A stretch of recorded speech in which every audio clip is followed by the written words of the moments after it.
My association with Washington, D.C. was tear gas and mace.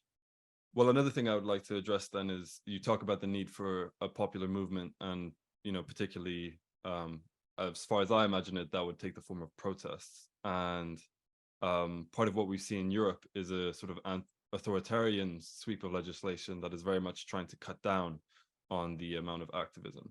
What do you think are the tactics that we can use to either go about larger change or to even combat these direct curtailing of the right to protest? First of all, that's normal.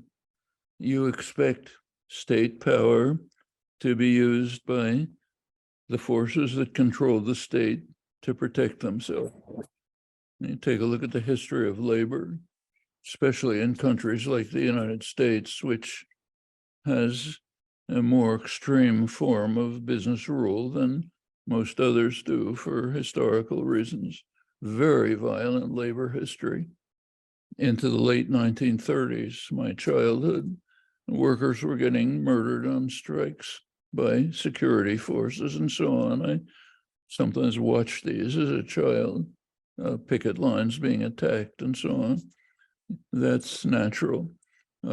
Any form of protest against power and authority is going to be resisted by those with power. How do you deal with it? There's no general answer. Depends on the specific circumstances. I took part in any number of demonstrations, jailed over and over. My association with Washington, D.C. was tear gas and mace. That's what you're faced with. As soon as I got to the city, that's what I expected. Okay, you find ways of living with it. There's much harsher forms, and sometimes you have to deal with them. Kettling demonstrators is a technique for preventing demonstrations from moving on, so try to find ways around them.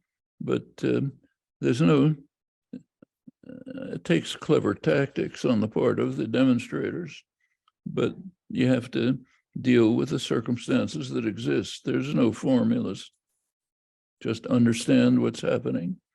There is a constant class war. And take a look at what's called neoliberalism. You take a course in it in the university, they'll tell you it's about markets and small government. Total baloney. Radical interference with markets for the benefit of the rich, expansion of government for the benefit of the rich. Neoliberalism is just class war, one form of class war.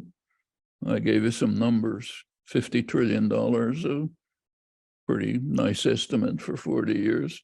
So face the reality, put aside the illusions, get to work to try to deal with them in whatever concrete way you can. If it's talking to people, to neighbors in their living room, well, you do that. If it's organizing mass demonstrations, do that. If it's taking over the auto industry and handing it over to the workforce, do that.